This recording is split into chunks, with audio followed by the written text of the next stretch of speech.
So, hello everybody. Today we are going to see one topic, that is magnetostratigraphy. So, we are here on our website and let's search magnetostratigraphy. Okay. So, here is the article. Let's go into that, and this is the thing. So, magnetostratigraphy is let me select magnetostratigraphy is based on the polarity of Earth's magnetic field. So, as you all know that Earth has two magnetic poles. One is your north pole and the south pole. So, based on at which point of time these poles are interchanged. So, based on this, we have divided few rock units into the different stratigraphically, and we call that as a magnetostratigraphy. As far as the current condition is concerned, we have the North Pole located in the eastern Canada, that is 77 degree 18 minutes north latitude, and 101 degree 48 minutes west longitude. And the current South Pole is located in the eastern Antarctica with this latitude and longitude position. And let's see how these Earth magnetic poles changes over the time and how they will look. Okay, let's erase all these things.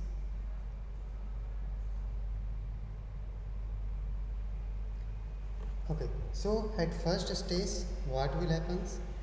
The intensity of these Earth's magnetism, it slows down. Okay, it decreases, and then the flow of electric current of Earth's core is reduced and comes to near zero value. Then the second stage arises. At the second stage, the reversal of poles takes place, and Earth's magnetic intensity is gradually comes back to its the original value.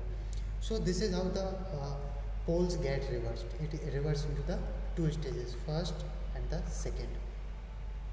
Now this is the positive direction of magnetization.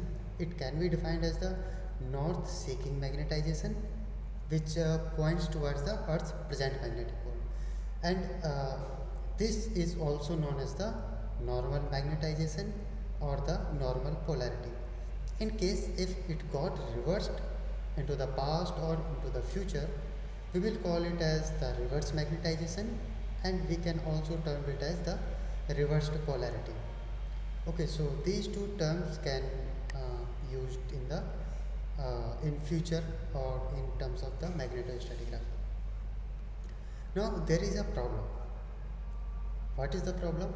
Because the north paleomagnetic pole, it is believed to have crossed the geographical equator in the Paleozoic time. So some lower Paleozoic older rocks, it is unclear whether the direction of north and south pole have been changed, or the continental drift hypothesis. The continent was also moving, so it is a conflicting that whether continent has moved or the pole has moved, or we have the both of them in corporation. So this is one of the key aspect. This you can remember. Now this the basic formal unit of this magnetostratigraphy is the polarity classification.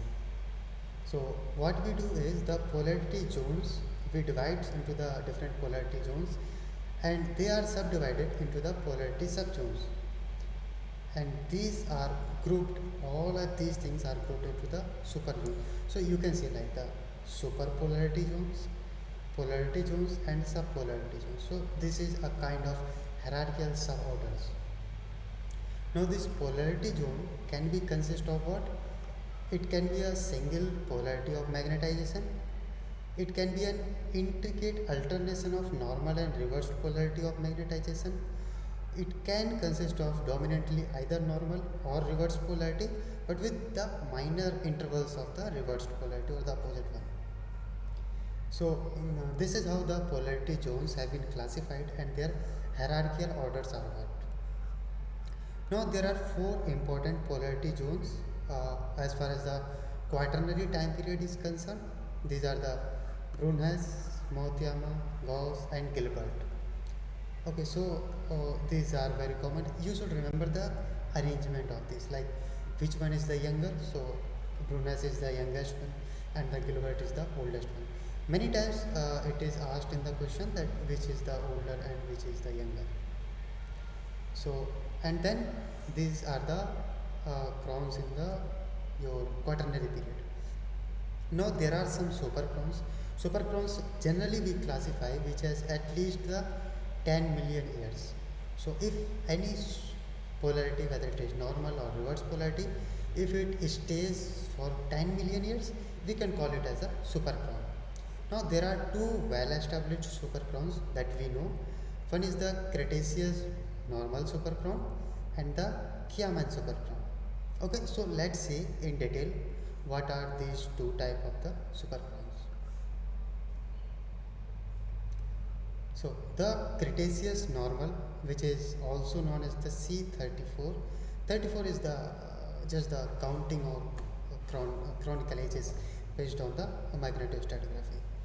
So this Cretaceous normal supercrown lasted for about 40 million years. That is a very large period of time.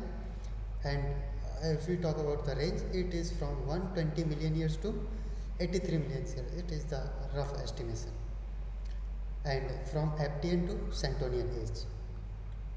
Then you have the second supercrown, that is Kiaman reverse supercrown. So it is reversed, and the Cretaceous supercrown is the normal and reverse. Okay, it is reverse.